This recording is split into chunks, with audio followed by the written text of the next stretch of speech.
আসসালামু আলাইকুম বন্ধুরা, কেমন আছেন? আশা করি আপনারা সকলেই ভালো আছেন। আলহামদুলিল্লাহ আমিও ভালো আছি। আজকে আবার চলে আসলাম নতুন একটা ভিডিওতে। এই ভিডিওতে আমি আজকে কথা বলবো বাংলাদেশ ওমেন ন্যাশনাল টিম এর পারফরমেন্স নিয়ে। যে আমি কয়েকদিন আগে বাংলাদেশ মেন্স মানে তাদের টিম নিয়ে একটা ভিডিও বানাইছিলাম, যেখানে অনেকগুলো ভিউ আসছে, আপনারা অনেক ভালোবাসা দিচ্ছেন। তো ভাবলাম যে ওমেন বাংলাদেশের ওমেন ন্যাশনাল টিম নিয়েও একটা ভিডিও বানানো যাক। তো তার জন্য আমি আজকে এই ভিডিওটা বানানো শুরু করছি। তো আজকে আমি বাংলাদেশ ওমেন ন্যাশনাল টিম নিয়ে যেহেতু কথা বলবো, তো সেহেতু একটা বিষয় নিয়ে কথা আসবে যে আমাদের নতুন যে কোচ আছে মানে বাংলাদেশ ওমেন ন্যাশনাল টিমে, তাকে নিয়ে কিন্তু অনেক গন্ডগোল হয়েছে। তো সেগুলোর মধ্যে আমি যাচ্ছি না।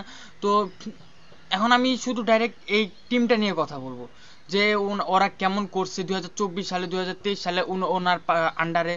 তো এটা নিয়ে কথা বলবো। তো আমি এত কথা বলবো না, তো আমি কথা শুরু করে দিই। তো তারা যে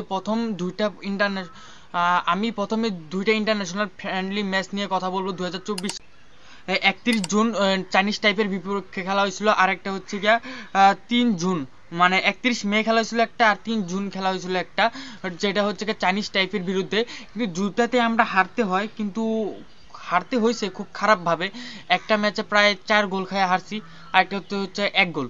আমার প্রশ্নটা হচ্ছে, অনেকে বলতে পারেন যে চাইনিজ টাইপের সাথে আমরা 4 গোল খাইছি বা 1 গোল খায় হারছি। মানে এক ম্যাচে 4টা গোল খাইছি, আরেক ম্যাচে 2টা গোল খায় আসছি। তো তাদেরকে উদ্দেশ্যে বলে রাখি, ভাই Bangladesh national women national team এতটাও শক্তিশালী না যে চাইনিজ ন্যাশনাল টাইপের মতো একটা শক্তিশালী দেশের সাথে, শক্তিশালী একটা টিমের সাথে তারা জিতে যাবে। তো যেহেতু যতটুকু খেলছে অনেক ভালো খেলছে। 1 গোল খাইছিল সেকেন্ড ম্যাচে, আর ফার্স্ট ম্যাচে তো 4 গোল খাইছিল। তো প্রথম ম্যাচ থেকে শিক্ষা নিয়ে যে দ্বিতীয় ম্যাচটা খেলছে, অনেক ভালো খেলছে। আপনারা হয়তো ম্যাচটা দেখেন নাই, যারা যারা দেখছেন তাদের কাছে হয়তো খুব ভালো লাগবে। আমার কাছে খুব ভালো লাগছে, কারণ আমি দেখছি ম্যাচটা। আমাদের দেশের মেয়েরা খুব ভালো খেলছে ওই ম্যাচটাতে। তারপরেও চাইনিজ টাইপই অনেক বড় বড় দেশের সাথে খেলে, অনেক বড় বড় টিমের সাথে খেলে। তাদের মানে খেলার দক্ষতাটা অনেক বেশি আমাদের দেশের থেকে। আমাদের দেশে অতটা দক্ষতা নাই যে অতটা শক্তিশালী দেশের সাথে আমরা পারবো। তো যতটুকু খেলছি অনেক ভালো খেলছি। এরপর হচ্ছে গিয়ে ভুটানের বিরুদ্ধে দুইটা ইন্টারন্যাশনাল ফ্রেন্ডলি ম্যাচ খেলছি, আমরা দুটাতেই অনেক ভালো খেলছি এবং দুটাতেই জয় লাভ করছি। ভুটান ক্রমাগত একটা দুর্বল একটা দেশ, দুর্বল একটা টিম। সেই টিমের সাথে আমরা অনেক ভালো করছি, আর আমরা ওই টিমের তুলনায় অনেকটাই ভালো। আমাদের র্যাঙ্কিং হচ্ছে 137-এর মধ্যে, 130 বা 37 মনে হয়, আমি খেয়াল আসতেছে না। তো এরকম হবে। আর ওদের র্যাঙ্কিং প্রায় 160-70-এর কাছাকাছি, ওর থেকেও পিছনে। তো ভুটানের বিপক্ষে আমরা প্রথম ম্যাচ সে প্রায় 4-1 গোলে মানে জিতে যাই, 5-1 গোলে জিতে যাই প্রথম ম্যাচটাতে। আর সেকেন্ড ম্যাচটাতে আমরা 4-2 গোলে জিতে যাই। ওরা 2টা গোল দিছিল, আমরা হচ্ছে 4টা গোল দিছিলাম সেকেন্ড ম্যাচে। আর ফার্স্ট ম্যাচে আমরা প্রচুর ভালো খেলছিলাম, 5-1 গোলে জিতে যাই। তো আপনারা যদি দেখেন এই ম্যাচটাতে ভুটান কিন্তু অনেকটাই উন্নত, মানে নিজেদের টিমটাকে অনেকটাই উন্নতি করছে, অনেকটা উন্নতি করছে আমাদের মেয়ে দলের থেকে। যেখানে আপনারা দেখতে পারবেন যে মেয়ে টিম যেটা ভুটানে গেছিল খেলতে, এর আগে কিন্তু ভুটান কিন্তু এতটা শক্তিশালী পারফরমেন্স দিতে পারে নাই আমাদের বিরুদ্ধে। এটাই প্রথম যারা অনেক শক্তিশালী পারফরমেন্স দিতে পারছে। ফার্স্ট ম্যাচে কিন্তু তারা গোলটা শোধ করে ড্র করে দিছিল, তারপরেও কিন্তু আমাদের মেয়েরা আগে গেছিল, আরো 4টা গোল দিয়ে দিছিল। তো সেকেন্ড ম্যাচে কি হয়েছে, একটা গোল দিছে ভুটান, মানে প্রথমেই 2টা গোল দিয়ে দিছে। আমার বিশ্বাসই এখনো হচ্ছে না। ভুটান সেই দিনকার ম্যাচে প্রথমেই 2টা গোল দিয়েছিল, তারপরে হচ্ছে বাংলাদেশ 4টা গোল দিছে। ভুটান প্রথম দিকে যে পরিমাণে ভালো খেলছে, আমি এখন পর্যন্ত ভুলতে পারি না। আমি সেই ম্যাচটা লাইভ দেখছি, তো অনেক ভালো খেলছে মেয়েরা। তো আমাদের মেয়েরা অতটা ভালো খেলতে পারেনি সেই ম্যাচে, কিন্তু পরে খেলছে, হ্যাঁ জিতছে তো ঠিকই, কিন্তু প্রথমে যে 4টা গোল মানে 2টা গোল খাইছিল, সেটা থেকে মনে হচ্ছিল না জিততে পারবে। তারপরেও 4টা গোল দিছে বাংলাদেশ টিম, তো এভাবে জিততে পারছে আর কি। তো যাই হোক, জিতছে। তো তারপর আমি এখন যদি আপনারা বলেন যে সাব যে চ্যাম্পিয়নশিপ হইলো, সেখানে যে ভুটানের বিরুদ্ধে খেলাম, আমরা 7-1 গোলে জিতছি, হ্যাঁ সেখানে আমরা একটু উন্নতি করছি, সেখানে আবার ভুটান একটু অবনতি করছে। তো যাই হোক, এরকম হইতেই থাকে উন্নতি অবনতি। তো আমরা সাব চ্যাম্পিয়নশিপে আবার 7টা গোল দিয়ে জিতছি। তো তারপর আবার ফাইনালে নেপালকে প্রায় 3 গোলে হারাইছি, মানে হ্যাঁ 3 গোলে হারাইছি। আবার শক্তিশালী ভারতকে, যেটা ভারত 68 নাম্বারে আছে, মেয়েদের টিম 68 নাম্বার, সেই দলকেও কিন্তু আমরা খুব খারাপভাবে পরাজয় করছি মানে মূল পর্বে।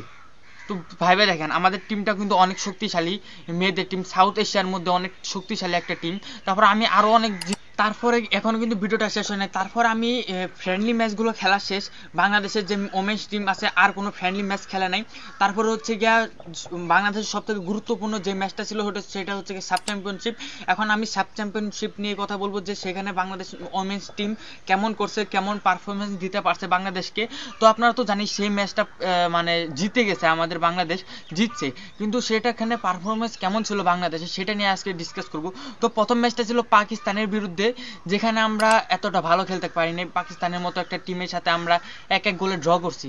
তো বাংলাদেশ প্রচুর অ্যাটাকিং ছিল, প্রচুর অ্যাটাক করছে, কিন্তু আমার প্রশ্ন হচ্ছে গোল পায় নাই।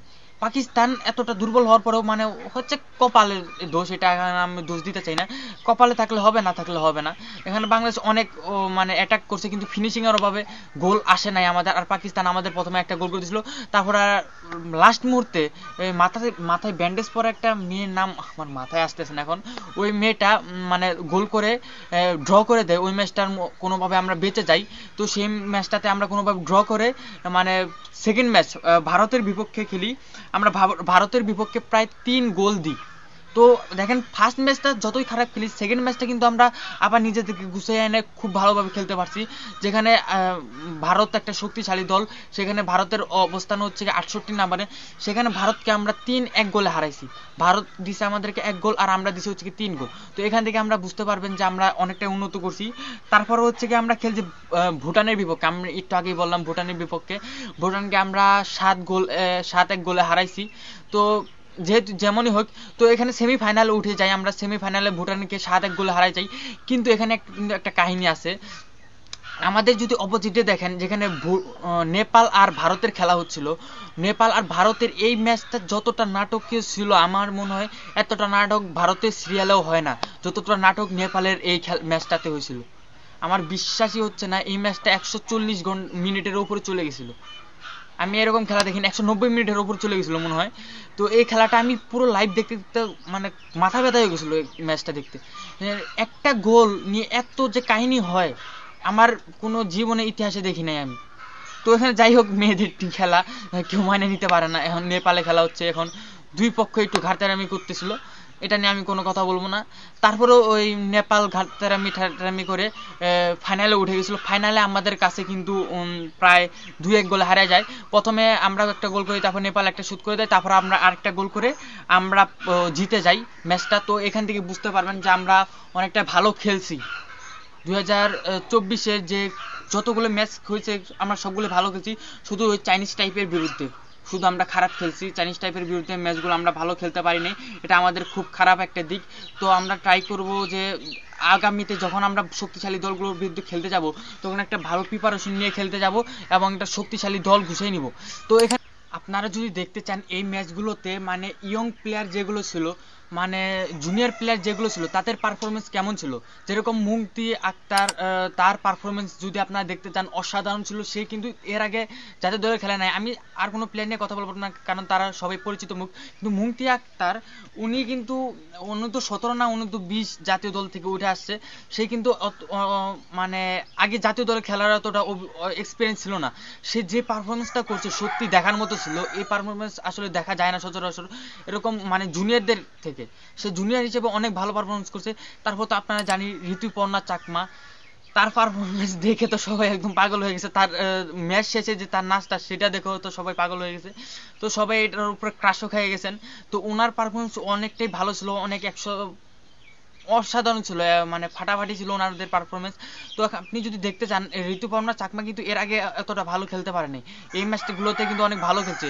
সুতরাং আপনারা যদি এক কথায় বলতে চান, জুনিয়রদের কিন্তু তারা নিজেদেরকে খুব শক্তিশালী করে তুলতেছে, জুনিয়ররাও কিন্তু নিজেদেরকে খুব মানে অ্যাডভান্স করতেছে, জুনিয়ররাও ভালো খেলতেছে। তো এভাবে যদি দেখতে চান তাহলে ইনশাল্লাহ আমাদের টিমটাও হয়তো ভবিষ্যতে আরো উন্নতি করতে পারবে, জুনিয়ররাও সামনে এগিয়ে নিয়ে যেতে পারবে, সিনিয়ররাও সাথে সাথে। তো একটা কনফিডেন্ট চলতেছিল যে ওখানে সিনিয়র জুনিয়র একটা মারামারি হয়েছে বা একটা গন্ডগোল হয়েছে। তো এই ব্যাপারে আমি কোনো কথা বলতে যাব না। তো এটা ঠিকও হয়ে গেছে, এটা নিয়ে এখন কথা বলে কোনো লাভ নাই, ঠিক হয়ে গেছে যেহেতু। তো যাই হোক, আমার এটা নিয়ে এত মাথা ঘামানো নেই। আমার হচ্ছে গিয়ে মূল বিষয়টা হচ্ছে গিয়ে এখানে কেমন পারফরমেন্সটা করছে, সেখানে ও খুব ভালো পারফরমেন্স করছে দুজনই। তো জুনিয়ররা যে পারফরমেন্স করছে সত্যি অসাধারণ। তো এটাই ছিল আমাদের 2024 সালের ওমেন্স টিম ন্যাশনাল টিমের ম্যাচ রিভিউ। এর থেকে আমি ভালো রিভিউ দিতে পারতেছি না, কারণ আশেপাশে দেখতেছি তো ব্যাকগ্রাউন্ড সাউন্ডগুলো খুব বাজে বাজে আসতেছে। আমি যেটা বলতে চাচ্ছি সেটা আমি হারাই ফেলতেছি, কারণ বাসায় সবাই ঘুমাচ্ছে, বাসায় মানে ভিতরে বানাইতে পারতেছি না ভিডিও, এখানে বানাইতে হয়েছে। তো সবাই মাফ করে দিবেন যদি এই ভিডিওটা ভালো না লাগে, তো সরি। কারণ মুরগি টাকারাগি করতেছে, এখানে পাশে মুরগি আছে, সরি ভাই, খুব কষ্ট লাগতেছে, আপনাদের ভালোভাবে ভিডিওটা দিতে পারতেছি না। তো আসসালামু আলাইকুম রহমতুল্লাহি বারাকাতুহু, সবাই ভালো থাকবেন, সুখে থাকবেন, তো আমাকে সাপোর্ট করবেন। আসসালামু আলাইকুম রহমতুল্লাহি বারাকাতুহু।